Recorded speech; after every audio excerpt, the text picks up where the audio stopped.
আসসালামু আলাইকুম। দেশ ও প্রবাস থেকে যে যেখান থেকে এই ভিডিওটা দেখতে পাচ্ছেন সবাই ভালো থাকবেন, সুস্থ থাকবেন। বাংলাদেশ থেকে এক ভাই কমেন্ট করেছে, ভাই 18,000 কর্মী কবে থেকে নেওয়া শুরু করব এবং কি আমরা ভিসা চেক দিলে পারে ভিসা রিজেক্ট দেখায়, ভিসা ক্যান্সেল হয়ে গেছে, এই ধরনের এইগুলা দেখায় আর কি, ভিসা ক্যান্সেল হয়ে গেছে দেখায়।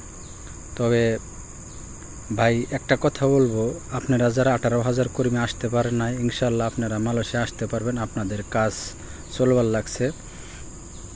যে সকল ভাইদের মালয়েশিয়ার ডাটা পেজে নাম আছে 18,000 কর্মী, ইনশাল্লাহ আপনারা আসতে পারবেন।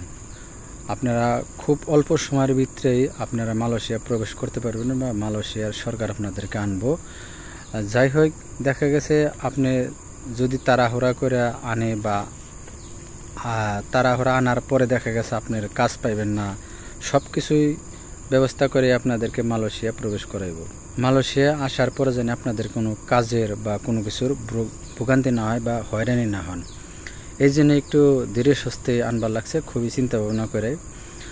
আর ভাই লিখেছে, এক ভাই লিখেছে, ভাই আমার ভিসা চেক দিলে পারে ক্যান্সেল দেখায়, এজেন্ট বলছে ভিসা রিনিউ করে মালয়েশিয়া পাঠাইব। তবে অবশ্যই ভাই আপনারা যারা আসতে পারেন নাই, আপনাদের ভিসা অবশ্যই ক্যান্সেল দেখাইব। কারণ কিসের জন্য? আপনাদের ভিসা অলরেডি ক্যান্সেল হয়ে গেছে বা ক্যান্সেল করে দিছে এই দেশের ডাটা, যে একটা তাদের আছে পেজ আছে, ডাটা পেজ আছে, ওই পেজ থেকে আপনার হয়তো ক্যান্সেল করে দিছে ভিসাগুলা।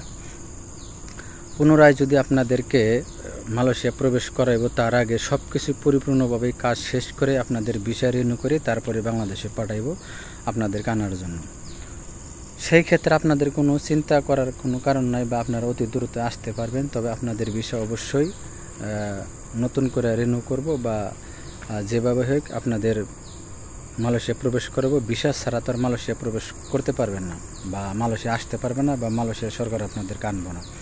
তবে সেই ক্ষেত্রে দেখা গেছে অনেক কাজগুলা পিছিয়ে গেছে বা একটা জিনিস, যে কোনো একটা জিনিস ভাই, যদি একটা জিনিস আপনার হাতে থেকে হারিয়ে যায় তাহলে সেই জিনিসটা খুঁজতে গেলে অনেক সময় লাগে, পাইতে অনেক সময় লাগে। তবে এই জিনিসটাও সেম একই, আপনার দেখা গেছে এই জিনিসটা পিছিয়ে গেছে যে কোনো কারণে, যার ভুলের কারণে হোক, এখন এই জিনিসটা অবশ্যই একটু সময় লাগবে গুছাইতে।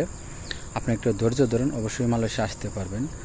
আর একটা কথা আমি আরেকবার বলি, যারা আসতে পারেন নাই, অবশ্যই আপনাদের ভিসা ক্যান্সেল হয়ে গেছে, পুনরায় আপনারা মালয়েশিয়া আসার জন্য অবশ্যই আপনাদের ভিসা রিনিউ করব বা রিনিউ করা লাগবে। দালাল বা এজেন্ট যে যাই বলুক, এটা সত্য।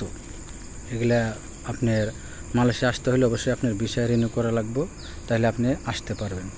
যাই হোক, ভালো থাকবেন আর ভিডিওটা বেশি বেশি শেয়ার করে সবাইকে দেখার সুযোগ করে দেবেন। আল্লাহ হাফেজ।